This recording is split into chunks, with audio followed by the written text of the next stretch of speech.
Tonight we're going to hit on Luke 9. I'm going to kind of recap over it before we get into our study. And at the beginning of the chapter, Jesus sends out his disciples on a missionary journey. He gave them power and authority over demons and over sickness, and he sends them out to proclaim the kingdom of God and to heal the sick. Then it almost seems like Luke then puts a note here in verses 7 and 9 that the Jesus movement has caught the attention of Herod the king, and he wants to know who this guy is. So they go from, he sends them out, and then it goes into Herod's like, what is going on? And then we get to the beginning of the chapter. See, I already lost my note. I got to get my pen out. The difference here, so the disciples, when they were sent out as disciples. When they came back, it's noted that they came back as apostles. The difference between a disciple and apostle is that a disciple is one that learns and an apostle is one that is sent out. So when they went on this missionary journey, they more or less became ambassadors for Jesus. They spent a lot of time learning from Jesus. Now it's time for them to be ambassadors for Jesus. But what I found really cool was in verse 10 was that they reported all that they had done to Jesus. So when they came back from their missionary journey, they came back and they told Jesus everything that happened. They told him everything that was good. They told him everything that was bad. He wanted to hear from them. He pulled them away even so that way they could discuss. They can talk about it. I think we forget how often that Jesus wants to hear from us, and he wants to hear how things are going. He wants to hear the good things that you're doing. He wants to hear the bad things that aren't going very well. Those are all things. Just because he is God and knows everything doesn't mean that he just wants to sit there and not hear from us. He does know what's going in our lives, but knowing what's going on in our lives isn't necessarily a relationship with us. What Jesus wants is a relationship with each and every one of us. I like to use the picture of a parent and a child. A parent pays attention to everything a child does. They see the good, they see the bad. But it is something special when the child wants to share with their parent the day's events. A parent can know everything that's going on, but that doesn't mean that they have a relationship. When there's communication going, that's when the relationship happens. Jesus knows everything, but just because he knows everything doesn't necessarily mean he has a relationship with you. He wants the relationship with you. He's willing to pull you aside and have special time to have a relationship with each and every one of us. So after that, Jesus and his men were spending some quality time together. Then word got out on where they are at. It never fails. Wherever Jesus goes, everyone knows where he goes. Jesus doesn't tell them to go away or that this is a private event. He turns it into almost a revival out in the middle of nowhere. And as it's getting late, there are no hotels or restaurants around, and the 12 want to send them away. But again, Jesus proves that he can meet their needs, he can meet our needs anywhere. Jesus uses 5 loaves of bread and 2 fish to not only give a little food to over 5,000 people, because the 5,000 people was counting the men only, not counting the women and the children. But Jesus gave them enough food to be full, and not only were they full, but there was 12 baskets of leftovers. Jesus isn't going to meet us partway. Jesus doesn't need to meet us in the perfect spot. He can meet us out in the middle of nowhere, and from there, he can fill us beyond full. When we're seeking Jesus, it doesn't matter where we are. He is faithful to not only meet us there, but to fill us to overflowing. After this miracle, Luke shares with us that Jesus asked his guys, "Who do the crowds say that I am?" And the answer he got was the same answer Herod got earlier. Their answer was either John the Baptist, Elijah, or some other ancient prophet. But then Jesus asked them, "Who do you say that I am?" To which Peter responded, "God's Messiah," or God's chosen one. Peter's answer was the correct answer. Last week at our praise and prayer, I encouraged everyone to make sure that they know who Jesus is to them personally, not just go off of what other people say. So I'm going to bring that back around one more time. Everybody is going to end up knowing or wanting to know who Jesus is. They want to get a handle of who this Jesus is and what he's doing. That doesn't necessarily mean they're going to believe in him, but they want to know who he is. Jesus doesn't care who you heard that he is. He ends up wanting to know, who do you say that I am? He wants to personally know, who do you say that I am? We're not safe by saying, well, I heard you were from so-and-so, or I heard you were this from somebody else. When he asks us, and he's going to ask every one of this, who do you say that I am? We got to be prepared for an answer.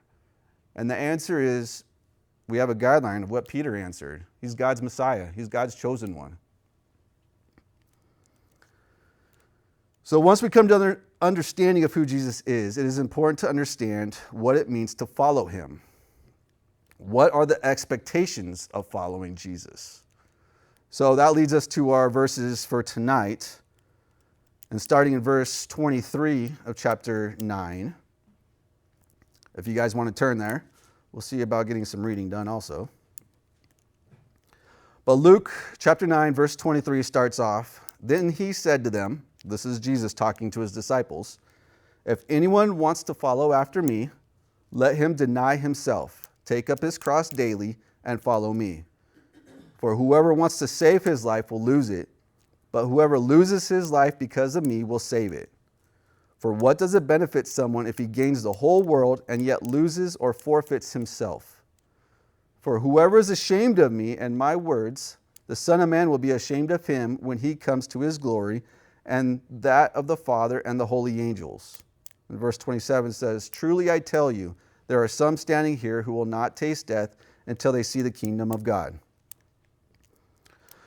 So, what does it look like to follow Jesus? I ended up with 4 things out of this part that I wanted to hit on. And the first one was, it takes daily putting yourself aside and putting on the characteristics of him. It is not a one and done thing. Every day, every moment, we need to make the commitment to put our worldly desires aside and to follow after godly desires that Jesus has shown us. Jesus himself gave us an example of this when he was praying in the garden before his arrest. Matthew chapter 26, verse 39, Jesus prayed, "My Father, if it is possible, let this cup pass from me, yet not as I will, but as you will." Jesus was the Son of God. I mean, he was God in the flesh, and he still was humble enough to put what he wanted aside for God's will to happen. That's the example of what it looks like of daily putting yourself aside, putting on the characteristics of God. Deny himself, take up his cross daily, and follow me. So in the other time, tomorrow night, we're starting Exodus chapter 1. And in Exodus chapter 1, the Israelites are just blowing out of their land of Goshen with people, and God's blessing them immensely. And Pharaoh tells the midwives to take all the male children and have them killed. The midwives, by taking up their cross and following him, was not doing what Pharaoh wanted. They had to do what was right by God. And that meant not being popular to Pharaoh. Taking up their cross and following him and following God here is not a popular thing for us to do. It's not an easy thing for us to do. It's not always a fun thing for us to do. But whatever you lose right now by dying to yourself and giving over to God and taking up that cross and following him, you're going to gain tenfold in his presence in heaven. And I'm being generous with tenfold. It's more than tenfold, or I'm being shy. In the presence of God, we're not going to remember what we had to sacrifice here on earth to follow him. All we're going to know is we're in his presence, and every day is going to be, I don't even have to worry about bad anymore. The second thing that I saw here, what it looks like to follow Jesus, was it takes us willing to give up our life to follow him. If our only concern is to live for the gain and pleasures here on earth, we'll end up losing eternity. But if we give up those momentary pleasures for Jesus' sake, we will gain eternity with him. For what does it really benefit us to gain the whole world to only lose eternity? I was thinking, everyone knows the picture of, there's a lot of people that think life starts here, and then when you die, it ends here. The only start there was for human nature was when God created it. But God has no start. He has no end. He is eternity. When we start, we individually have a start, but there's not going to be an end for us. There is still eternity. Our fleshly body will die, yes, but there is still an eternity that we're going to go through. What will it benefit us? Jesus is telling us, what is it going to benefit you if you gain everything that the world has to offer you right now if you lose eternity? I know we don't understand eternity and the unknown of, man, everything looks really good in my eyes right now. I don't know what tomorrow looks like in eternity. But the promises that we have in this Bible tell us that eternity is going to blow our minds. If we hold on to those promises, it's not going to be as hard. It's still going to be hard. I'll give us that. It's not going to be we'll have a reason to give up momentary gain. The third thing here is it takes us choosing sides. Let us choose to stand strong in Jesus and his words. Let us not be the one of those that Jesus will be ashamed of because we chose to fall under the peer pressure of this world and was ashamed of him before them. So back to eternity and everything, what we're willing to gain, picking up our cross. What are we going to choose to do? I just had this talk with my 11-year-old son earlier today. Making the choice for Jesus is not the popular, fun choice. It's the choice that you got to make when nobody's looking. And then you got to stand behind that when everyone is looking. We, each and every one of us, have a choice. Are we going to decide to choose to follow Jesus? Or are we going to choose to follow after the ways of the world? Choosing after what Jesus is, who he is, the words that he spoke to us, the love that he has for us, is hard only because we're looking through life and love and everything else through flesh eyes. If we can step out of that for 1 minute and look at it through almost like a godly vision of love, we're going to see that is immensely, we can't comprehend it. And that's the scary thing for people, is they can't comprehend it. But don't be mistaken in that it's not there. The fourth thing was, and to those that put their faith in Jesus, was that death is not the end. Our human body may die, but this body is a temporary being. There will be an eternity, and those that put their faith in Jesus, that eternity is life with him. That pretty much sums it up. I know it's hard to believe, but man, there is an eternity. We're here because we believe in a God, and we believe in an all-knowing, all-powerful, everlasting God. Just because we can't picture eternity in our fleshly bodies, don't be mistaken that there's not an eternity. We have a God that thinks outside of our realm of thinking. And what a glorious day it's going to be when we're standing before him, because we chose him, because he wasn't ashamed of us, living eternity with him. In verses 23 to 27 here, Jesus shares on what it takes to follow him. But why should we follow him? Let's start reading there in verse 28. About 8 days after this conversation, he took along Peter, John, and James and went up on the mountain to pray. As he was praying, the appearance of his face changed, and his clothes became dazzling white. Suddenly, 2 men were talking with him, Moses and Elijah.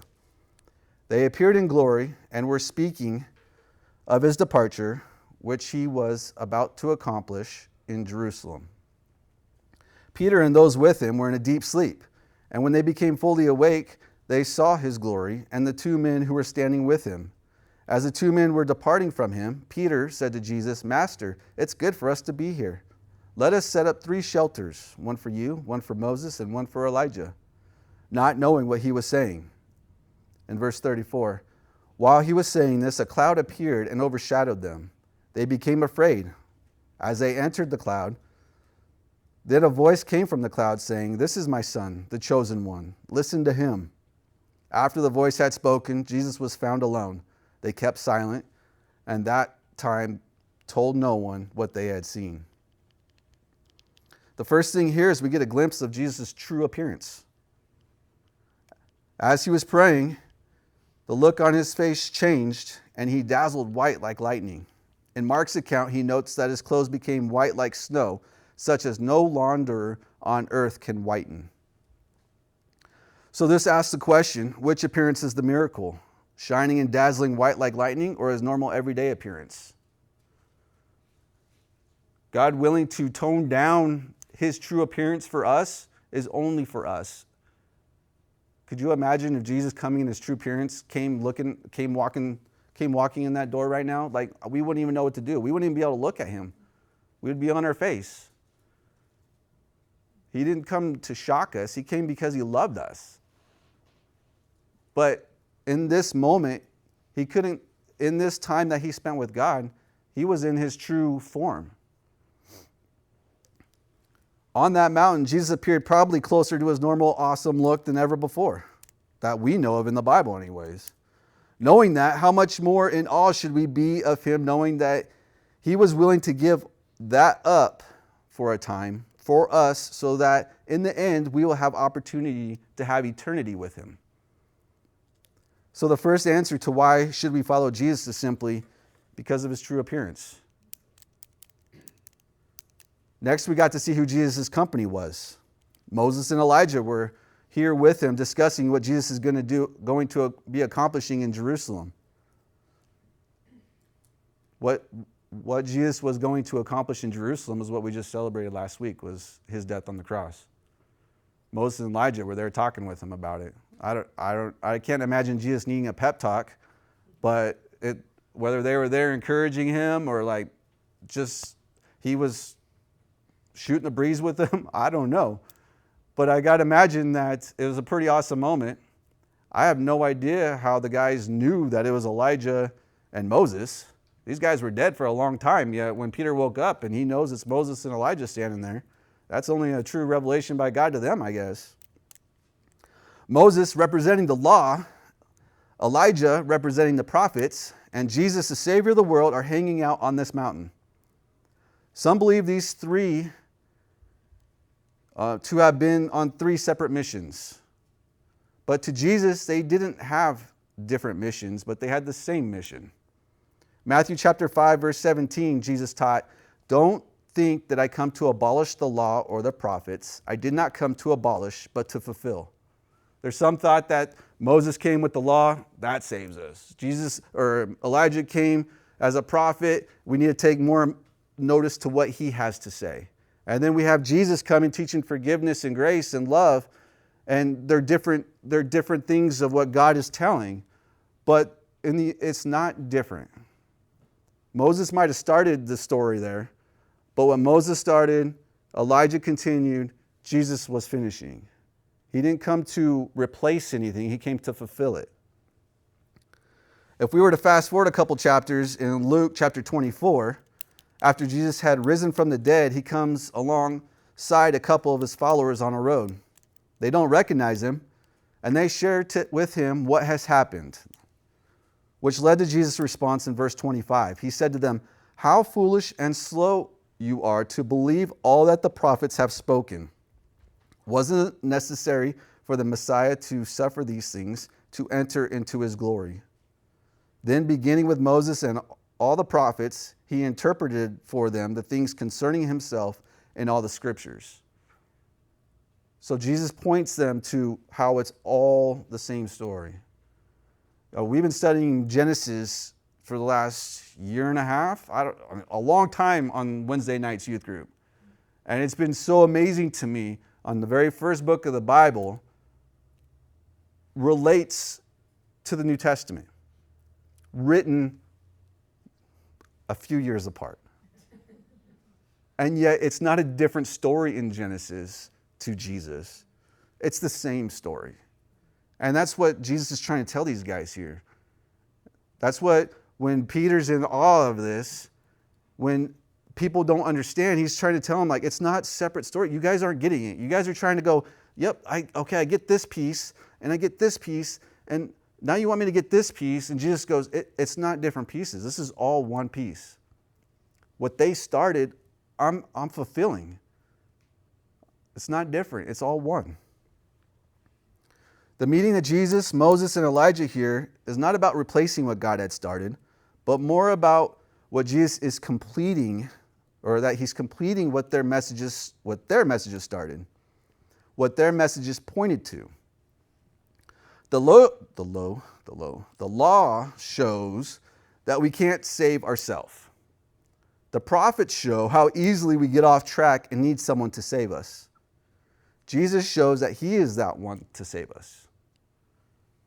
The second answer to why we should follow Jesus is the company that he keeps, the company that he has.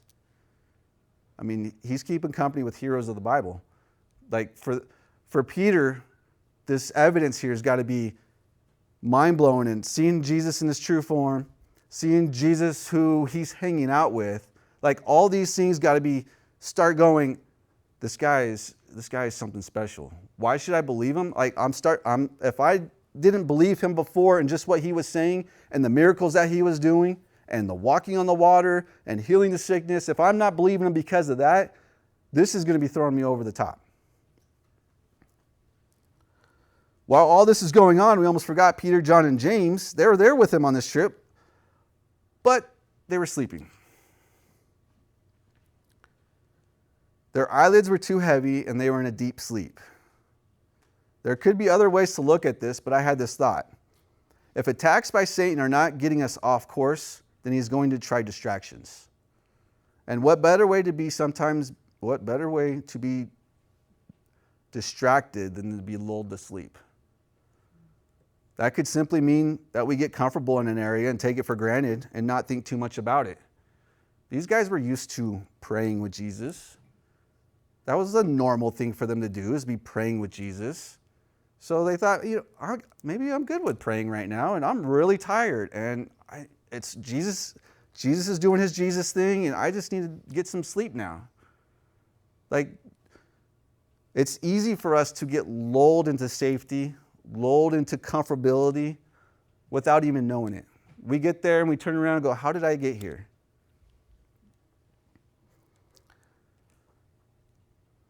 And when they finally realize that they might be missing out on and when we finally see what we might be missing out on, God actually working in that area, we might see that God, so we get lulled to sleep. We're not Christians. We're just kind of off track now and kind of sleeping a little bit. And when we get that spark again of seeing God move, seeing God act, then we go, whoa, I see it now. But at that point, we're getting into it midway now. These disciples were getting into what was going on midway. They got lulled to sleep. They got off track a little bit. And then they got woken up, and they're like, wait a minute, what's going on? Jesus is looking crazy. He's meeting with people that should be dead, and I don't know what's going on. And they're like, okay, we got to build monuments right here, right now, for everybody. They were missing the point.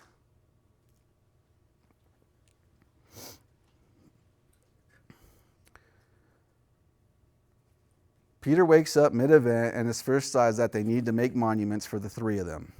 They wake up missing what was actually happening. But it leads us to the third answer to why we should follow Jesus. Verses 34 and 35 tells us, after Peter made his comment that we need to build monuments, that a cloud appeared and overshadowed them. Then a voice came from that cloud. Now, for you and me, this event would more than likely have us trembling on our knees, not really sure what is going on. We got really no history of anything like this ever happening. So if a cloud comes up to us, and next thing you know, there's a booming voice in this cloud, like, we would probably freak us out pretty good. But for the Jewish people that knew their history, They knew exactly what was going on. They knew the history of Moses very well. And they would have also known that speaking through a cloud was a chosen method that God chose to talk to Moses. So when this cloud comes and overtakes them, and then a voice comes from it, it is none other than God himself telling Peter, John, and James, "This is my son, the chosen one. Listen to him."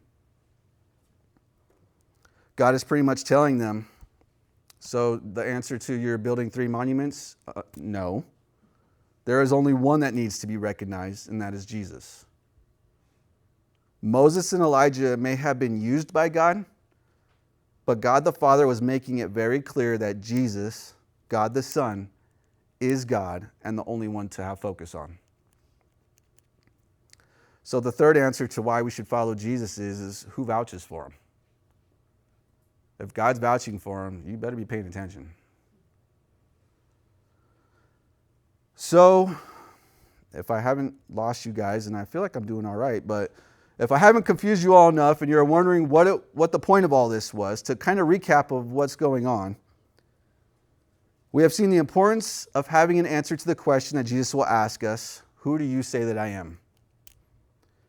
We've seen what the expectations are of those who follow him: to deny himself, take up his cross daily and follow him in verse 23, to give up instant benefits for eternal gain in verse 25, to understand it's our choice in verse 26, and that physical death is not the end to those who believe in him in verse 27.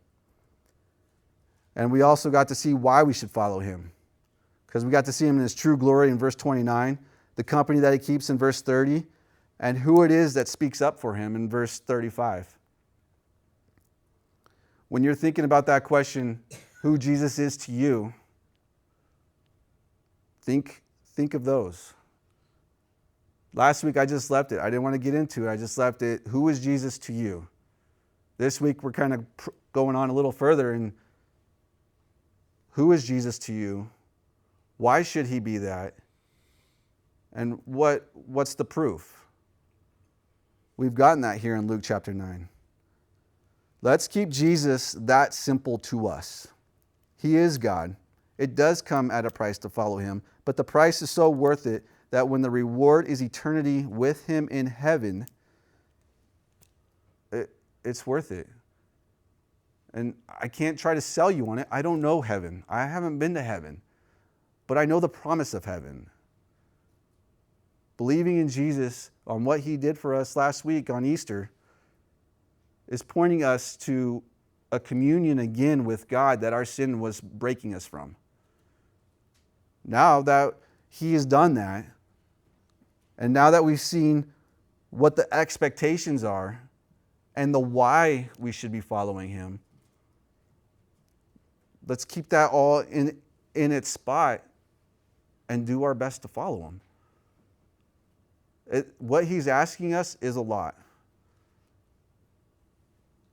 But the cost is nothing when we're talking eternity. If somebody lives to be 80 years old, 100 years old, in a matter of eternity, that's nothing. When you're young, you feel like you got forever ahead of you.